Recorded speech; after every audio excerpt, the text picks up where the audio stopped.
అదే RTV app వార్తల్ని క్షణాల్లో చదివే అవకాశం ఉంటుంది. ఒక న్యూస్ పేపర్, ఒక టెలివిజన్ ఛానల్ మీ చేతుల్లో ఎప్పుడు ఉంటాయి. తెలంగాణ రాష్ట్ర శాసన మండలి కరీంనగర్, ఆదిలాబాద్, మెదక్, నిజామాబాద్కి సంబంధించినటువంటి పట్టభద్రులు అలాగే ఉపాధ్యాయులకు సంబంధించినటువంటి కౌంటింగ్ ప్రక్రియ ఉదయం నుంచి కూడా మొదలైంది. 6 గంటల నుంచి 2 గంటల వరకు, 2 నుంచి 10, మళ్ళీ 10 గంటల నుంచి ఇది 3 షిఫ్టుల్లో కొనసాగుతుంది. దీనికి సంబంధించి చాలా ఓట్స్ వ్యాలిడ్ అండ్ ఇన్వాలిడ్కి సంబంధించినటువంటి సెపరేటిజం అయిపోయింది. దీనిలో చెల్లని ఓట్లు చాలా ఉన్నాయని ఒకవైపు ఇండిపెండెంట్ అభ్యర్థులు, ప్రధాన పార్టీ అభ్యర్థులు సైతం ఆందోళన వ్యక్తం చేస్తున్నారు. ప్రధానంగా కాంగ్రెస్ పార్టీ తరఫున బరిలో దిగినటువంటి ఆల్ఫోర్స్ విద్యా సంస్థల అధినేత నరేందర్ రెడ్డి ఉన్నారు మనతో. నరేందర్ రెడ్డి, చెప్పండి, ఎట్లా చూడవచ్చు దీనికి సంబంధించి? మొత్తం మీద ఒక హోరాహోరీగా సాధారణ ఎన్నికలు, శాసనసభ ఎన్నికల ప్రచారాన్ని తలపెట్టినట్టుగా ఈ ఎన్నికల ప్రచారం కూడా మున్నేనడి లేని విధంగా జరిగాయి. దీనిలో చాలామంది 56 మంది అభ్యర్థులు బరిలో దిగారు. చాలా ఇన్వాలిడ్ ఓట్స్ అనేది ఆందోళన కలిగిస్తుందని చెప్పేసి స్వతంత్ర అభ్యర్థులు సైతం ఎన్నికల సంఘానికి ఫిర్యాదు చేయడానికి సిద్ధంగా ఉన్నామంటున్నారు.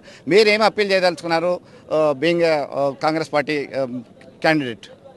సో ముఖ్యంగా మరి ఇన్వాలిడ్ ఓట్లు అనేది అది ఆందోళనకరమైన విషయం. కాకపోతే ఇక్కడ ఏంటంటే గతంలో ఇన్వాలిడ్ ఓట్ల రీజన్ వేరు, ఈసారి ఇన్వాలిడ్ ఓట్ల రీజన్ వేరు. గతంలో ఇన్వాలిడ్ ఓట్ల ఏంటంటే ప్రభుత్వం పైన ఉన్న వ్యతిరేకతను ఏదో ఒకటి ఆ పేపర్ను గీకడము అడ్డం దిడ్డంగా ఇన్వాలిడ్, లేదంటే ఆ అభ్యర్థుల మీద అందరి మీద వ్యతిరేకత ఉండడం అనేది గతంలో ఉన్నది. ఇప్పుడు ఏంటంటే ఎక్కడ కూడా వాళ్ళకు వ్యతిరేకత అభ్యర్థుల పైన కానీ తర్వాత ఇక్కడ ప్రభుత్వం పైన కానీ ఉన్నట్టుగా కనపడలేదు. వాళ్ళకి ఏంటంటే మా క్యాండిడేట్కి ఇంకా బలంగా నిరూపించుకోవాలనుకున్నారు. 1 పెట్టి, అంటే మేము పిల్లలకి ఏం చెప్తామంటే పేపర్ రాసినాక లాస్ట్ ఒక టైం ఉంటే మంచిగా అందంగా తీర్చిదిద్దబ్బా, లైన్లు కొట్టు, అటు కొట్టు, ఇటు కొట్టు అని చెప్తా ఉంటాం కదా. ఇప్పుడు ఓటర్ కూడా ఏం చేసిండు, పట్టభద్రుడు అంటే 1 కొట్టి ఇంకా దానికి మంచిగా ఉండాలని 1 పక్కన టిక్ కొట్టాడని, అంటే బాగా మార్కులు మా వాడికి పడతాయని అనుకున్నాడు. అది బెడిసి కొట్టేసింది. 1 రాశాడు, ఇంకా దీన్ని ఫోకస్ చేయాలని చెప్పేసి 1కు ఒక గుండం పెట్టేశాడు. లేదా జనరల్లీ నార్మల్గా అయితే టీచర్లకు వీళ్ళకి ఎక్కువ 01, 02, 03 రాయడం అలవాటు ఉంటుంది. ఇక్కడ కూడా ఏం చేశారంటే అదే అలవాటుగా 1, 2, 3లకు బదులుగా 01, 02, 03లు రాసి ఉన్నారు. ఇంకా కొద్దిమంది ఏం చేశారంటే మరి అక్కడ ఉన్న సిబ్బంది కూడా పట్టించుకోకపోవడం కారణం కావచ్చు, ఓన్ పెన్తో రాసి ఉన్నారు. ఇవన్నీ కూడా నేను అనుకుంటాను పట్టభద్రుడి యొక్క ఉద్దేశం అయితే రైట్. ఆయన ఎవరికి మద్దతు ఇవ్వాలనుకున్నాడు, ఓటేయాలనుకున్నాడు వేశాడు. కాకపోతే ఆయన డిఫరెంట్ నొటేషన్ ఉపయోగించాడు. కాబట్టి నేనైతే ఖచ్చితంగా చెప్తున్నాను, మరి పట్టభద్రులకు మనం ప్రియారిటీ ఇవ్వాల్సిందే, వాళ్ళ యొక్క ఉద్దేశానికి మనం గౌరవం ఇవ్వాల్సిందే. కాబట్టి ఖచ్చితంగా మరి ఎన్నికల కమిషన్ అనేది ఈ 3-4 పాయింట్స్ని మనం కన్సిడర్ చేస్తే ఇన్వాలిడ్లో ఒక 50% అది వ్యాలిడిటీ అయ్యే అవకాశం ఉంటుందని భావిస్తున్నాను. ఏం అబ్జర్వ్ చేశారు మీరు? కౌంటింగ్ కేంద్రానికి వెళ్ళడం జరిగింది, సెపరేట్ చేయడం జరుగుతుంది. దీనిలో భాగంగా ఎంత టైం అవుతుంది అంటే ఈ కౌంటింగ్ ప్రక్రియ పక్కన పెడితే ఒక కట్టలు కట్టడం, మన భాషలో చెప్పాలంటే కట్టలు కట్టడానికి ఎంత టైం పట్టే అవకాశం? చాలా టైం. నేను అనుకుంటాను ఇంకా 18 గంటల సమయము మొత్తం కట్టలు కట్టడానికి మాత్రమే. ఇప్పటి నుంచి అనదర్ 18 hours. అంటే సపోజ్ ఇప్పుడు 6 o'clock అంటే రేపు మార్నింగ్ 6, 12 o'clock అనదర్ 6, అంటే రేపు మధ్యాహ్నం వరకు ఇదే పరిస్థితి కొనసాగవచ్చు అని చెప్పేసి అనుకుంటున్నాం.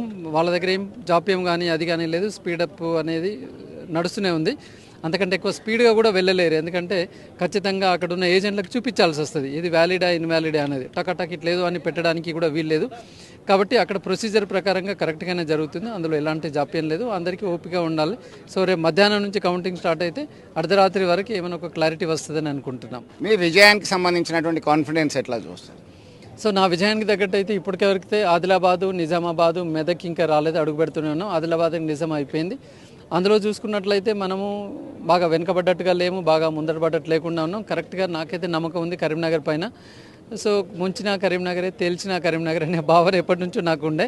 ఉమ్మడి కరీంనగర్ మీద ఆశలు నాకు నేచురల్ ఎక్కువ ఉన్నాయి, ఎందుకంటే ఇక్కడ ప్రతి గడపన మరి ఆల్ఫోస్ విద్యార్థి ఉన్నాడు.